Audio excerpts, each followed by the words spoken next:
नमस्कार प्रिय विद्यार्थियों, बीए प्रथम वर्ष प्रथम सेमेस्टर प्रश्न पत्र द्वितीय का आज जो वन लाइनर जो क्वेश्चन जो तैयार किए हैं, जो नोट्स तैयार किए हैं, उनका हम रिवीजन कर रहे हैं। पहली जो इकाई है, विषय है इतिहास, आधुनिक विश्व इतिहास की रूपरेखा। जो द्वितीय जो बुक है उसके जो वन लाइनर जो क्वेश्चन तैयार किए थे, जो नोट्स तैयार किए थे, उनका हम रिवीजन कर रहे हैं। इसमें इकाई नंबर एक के अंदर नोट्स टॉपिक कौन कौन से आगे? पुनर्जागरण। पुनर्जागरण का अर्थ, कारण, कला एवं साहित्य का विकास, वाणिज्य एवं वाणिज्य क्रांति। इसके अंदर पहला प्रश्न है, इतिहास में पुनर्जागरण को किस नाम से संबोधित किया जाता है? किस नाम से? नवयुग या नया जन्म या बौद्धिक पुनरुत्थान। दूसरा प्रश्न है, पुनर्जागरण का शाब्दिक अर्थ क्या है? साधारण सा प्रश्न है, पुनर्जागरण का शाब्दिक अर्थ क्या है? इसका अर्थ है फिर से जागना। तीसरा प्रश्न है, पुनर्जागरण के कारण थे, यानी पुनर्जागरण के क्या क्या कारण थे? इसके अंदर पहला कारण था धर्म युद्ध। धर्म युद्ध जो ईसाइयों और मुसलमानों के मध्य जो लड़ा गया जो युद्ध था, उसको बोलते हैं धर्म युद्ध, जिसमें ओटोमन साम्राज्य का अधिकार हो गया था, बाइजेंटाइन साम्राज्य पर, कुस्तुनतुनिया पर अधिकार हो गया था, जिस कारण से जो ईसाई धर्म को मानने वाले लोग थे वो वहां से चल करके इटली, जर्मनी आदि देशों के अंदर चले गए। और ये धर्म युद्ध भी एक कारण बनता है पुनर्जागरण का, जिसमें व्यापार का विकास, कागज और छापाखाना, यानी पुनर्जागरण के कारण बाद में क्या हो गया, लोगों के अंदर नई जागृति हुई, कागज और छापे खाना, कागज का निर्माण करना सीख लिया था, छापे खाने का आविष्कार हो गया था, जिस कारण से लोगों के अंदर नई चेतना, नए नए विचारों का आदान प्रदान होने लगा। कुस्तुनतुनिया पर तुर्कों का अधिकार, यानी बाइजेंटाइन साम्राज्य की राजधानी थी कुस्तुनतुनिया, उस पर तुर्क यानी मुसलमानों का अधिकार हो गया था। चौथा प्रश्न है, धर्म युद्ध किस नाम से विख्यात है? किस नाम से? क्रूसेड नाम से धर्म युद्ध लड़ा गया। किन किन के मध्य लड़ा गया था धर्म युद्ध? ईसाइयों और मुसलमानों के मध्य जो युद्ध लड़ा गया था उसको बोलते हैं धर्म युद्ध। धर्म युद्ध क्यों लड़ा गया था, यानी कारण क्या था धर्म युद्ध लड़ने का? यानी जेरूसलम को लेकर। जेरूसलम क्या था? जो ईसाई धर्म का पवित्र स्थान था जेरूसलम, इसको लेकर के धर्म युद्ध लड़ा गया था। इस पर मुसलमान कह रहे थे कि ये हमारा है, इस पर हमारा अधिकार होना चाहिए, और ईसाई बोल रहे थे कि ये हमारा धर्म स्थान है, इस पर हमारा अधिकार होना चाहिए। इसके बाद में आता है, पुनर्जागरण का अर्थ विद्या का पुनर्जन्म तथा कला, साहित्य विकास और यूरोपीय भाषाओं का विकास है। यह किसने कहा था? जवाहरलाल नेहरू जी ने कहा था। प्रश्न नंबर 9, रिनेसा मूलतः किस भाषा का शब्द है? किस भाषा का? फ्रेंच भाषा का शब्द है रिनेसा। यानी पुनर्जागरण का सबसे पहले कहाँ हुआ था? पुनर्जागरण सबसे पहले कहाँ हुआ था? कहाँ हुआ था? इटली के अंदर। इटली के किस नगर ने सर्वाधिक कलाकारों, साहित्यकारों को मतलब प्रसिद्ध दिया था? किस नगर ने? फ्लोरेंस नगर ने। इसके बाद में आता है प्रश्न नंबर 12। इसमें कहा गया कि सबसे पहले कागज एवं छापे खाने का आविष्कार कहाँ हुआ था? यानी सबसे पहले कागज और छापे खाने का आविष्कार कहाँ हुआ था? चीन के अंदर। चीन से पुनर्जागरण के से पहले कहाँ गया? मध्य एशिया से कहाँ गया था? इटली के अंदर, जर्मनी के अंदर पुनर्जागरण के समय, और वहां पर छापे खाने का आविष्कार हो गया था। आधुनिक युग के प्रारंभ की तिथि माना जाता है 1453, यानी कुस्तुनतुनिया का जो पतन हो गया था, उस पर अधिकार हो गया था ओटोमन साम्राज्य का, वहीं से आधुनिक युग की प्रारंभ की तिथि माना गया है, यानी 1453 के अंदर। बाइजेंटाइन साम्राज्य की राजधानी थी, कौन सी थी? कुस्तुनतुनिया। बाइजेंटाइन साम्राज्य की राजधानी कुस्तुनतुनिया थी, जिस पर मुसलमानों का यानी ओटोमन साम्राज्य का अधिकार हो गया था। इसके बाद में प्रश्न नंबर 15 है, यूनानी ज्ञान, दर्शन एवं कला का प्रसिद्ध केंद्र था, कौन था? कुस्तुनतुनिया। वह विद्वान जो अपने साथ 800 पांडुलिपियां लेकर इटली चला गया, यानी जब धर्म युद्ध लड़ा गया था और कुस्तुनतुनिया पर अधिकार हो गया था मुस्लिम साम्राज्य का, तब यहाँ से बहुत से ऐसे विद्वान, कलाकार, साहित्यकार, मूर्तिकार, चित्रकार वहां से चले गए थे और यूरोपियन देशों के अंदर जा बसे, जिस प्रकार से जर्मनी है, इटली है, वहां जाकर के बस गए थे। और ऐसा ही यहाँ का एक विद्वान था जो 800 पांडुलिपियां लेकर चला गया था, उसका नाम था कार्डिनल बेसारियोन। प्रश्न नंबर 17 है, सौर मंडल का केंद्र पृथ्वी नहीं सूर्य है, यह किसने बताया था, किसने प्रतिपादित किया, किसने? कोपरनिकस ने। पोलैंड का निवासी था, पोलैंड का गणितज्ञ और खगोल शास्त्री था कोपरनिकस। प्रश्न नंबर 18, यात्री मार्को पोलो कहाँ का निवासी था? कहाँ का? वेनिस, इटली के अंदर है वेनिस शहर, वहां का निवासी था मार्को पोलो।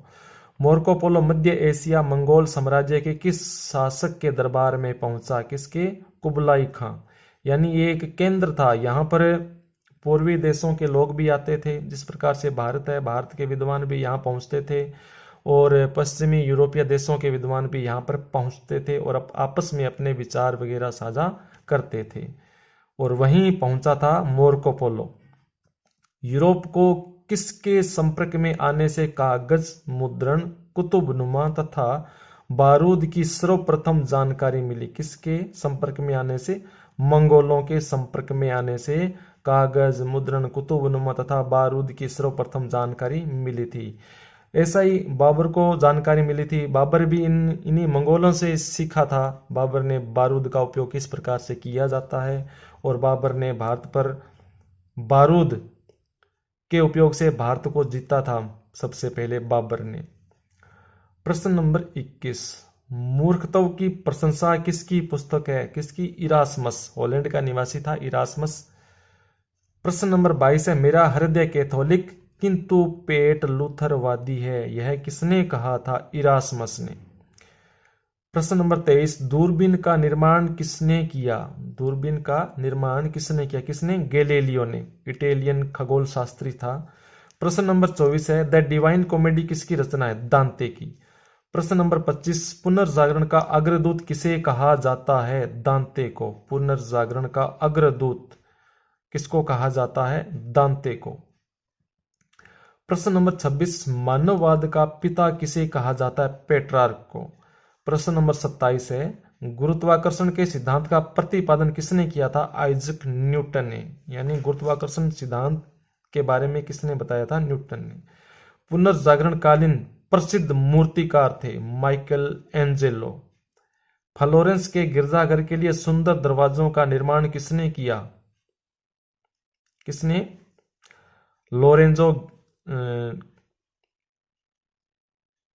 लोरेंजो गिबर्टी ने।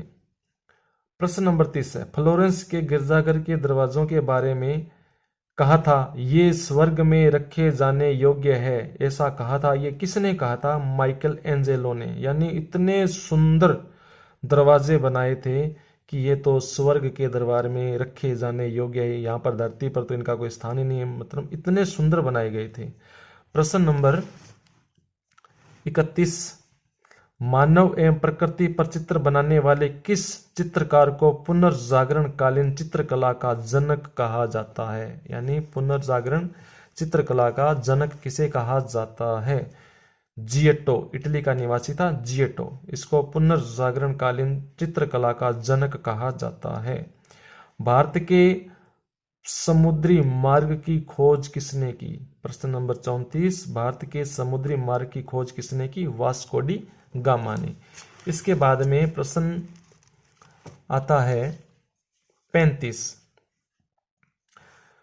अब आता है टॉपिक नया, धर्म सुधार एवं प्रत्ययवादी धर्म सुधार आंदोलन, नया टॉपिक है। इसके अंदर प्रश्न नंबर 35 है, 16वीं शताब्दी में यूरोपियन जनता द्वारा चर्चों में व्याप्त भ्रष्टाचार तथा पादरियों के भ्रष्टाचार के विरुद्ध किया गया आंदोलन था धर्म सुधार आंदोलन। यानी पहले पादरियों का बहुत ज्यादा बोलबाला था, पोप अपने आप को सबसे सर्वोच्च समझता था, जैसा पोप कहता था वैसा ही जनता कहती थी, जो नियम पोप ने लगा दिया जनता को उसको फॉलो करना पड़ता था। प्रश्न नंबर 36, मनुष्य के जीवन में जन्म से लेकर मृत्यु तक प्रभाव था, किसका था? ईसाई चर्च का। धर्म, प्रश्न नंबर 37, धर्म सुधार पोप पद की सांसारिकता एवं भ्रष्टाचार के विरुद्ध एक नैतिक विद्रोह था, किसने कहा? वार्नर एवं मार्टिन ने। प्रश्न नंबर 38, चर्च का सर्वोच्च नियम निर्माता, सर्वोच्च न्यायाधीश और वित्त व्यवस्था का सर्वोच्च प्रशासक कौन होता था? पोप। यानी राजा से भी उच्च पद था इसका, पोप का। सर्वोच्च न्यायाधीश, जब भी कोई न्याय करना होता था तो वो पोप ही करता था। सबसे ज्यादा रुपया पैसा किसके पास में था? वे भी पोप के पास में ही रहता था, ज्यादा रुपया पैसा। प्रश्न नंबर 39, रोमन कैथोलिक धर्म का सर्वोच्च धर्माधिकारी एवं धर्म गुरु था, कौन था? पोप। रोमन कैथोलिक धर्म का सर्वोच्च धर्माधिकारी एवं धर्मगुरु पोप ही था। प्रश्न नंबर 40, धर्म सुधार आंदोलन के मुख्य कारण थे? पुनर्जागरण का प्रभाव, लोगों को पता चल गया था कि किस प्रकार से हमारे ऊपर आडंबर है जो थोपे जा रहे हैं। चर्च की आंतरिक कमजोरियां है। राजनीतिक कारण, आर्थिक कारण, ये सारे के सारे पुनर्जागरण के कारण थे। 41 नंबर प्रश्न, धर्म सुधार आंदोलन का तात्कालिक कारण क्या था? पाप विमोचन पत्रों का विक्रय। तात्कालिक कारण क्या था? पाप विमोचन पत्रों का विक्रय। यानी कि पोप का एक अधिकारी था जिसका नाम था टेटजेल। इसी टेटजेल ने पाप विमोचन पत्र जारी किए थे। लोगों को कहा जो भी इस पाप विमोचन पत्रों को खरीदेगा वो पापों से मुक्ति पा लेगा। यही था पाप विमोचन पत्र, लेकिन लोगों को इसका पता चल गया था। प्रश्न नंबर 42, धर्म सुधार आंदोलन में सबसे ज्यादा योगदान रहा किसका? मार्टिन लूथर का। प्रश्न नंबर 43, मार्टिन लूथर के समर्थक क्या कहलाए? प्रोटेस्टेंट। प्रश्न नंबर 44, प्राचीन चर्च के अनुयायी थे, ये थे कैथोलिक। यानी प्रोटेस्टेंट ये नए नए विचारों वाले थे और कैथोलिक प्राचीन धर्म को मानने वाले प्राचीन चर्च के अनुयायी थे। प्रश्न नंबर 45, पोप के किस अधिकारी ने पाप विमोचन पत्रों का विक्रय शुरू किया था? किसने किया था? टेटजेल ने। इसके बाद में प्रश्न नंबर 46 है, यूरोप में इस्लामी साम्राज्य का विस्तार होने लगा 1453 ईस्वी में कुस्तुनतुनिया के पतन के बाद। यानी इस सारे क्षेत्र पर किसका अधिकार हो गया? इस्लाम का अधिकार हो गया था। प्रश्न नंबर 47, उपनिवेशवाद का मुख्य उद्देश्य क्या था? भूमि की प्राप्ति। प्रश्न नंबर 48, अंटार्कटिक पार और अफ्रीका के समुद्र तट से लेकर भारत तक प्रारंभिक खोज में अग्रणी रहे, कौन रहे थे?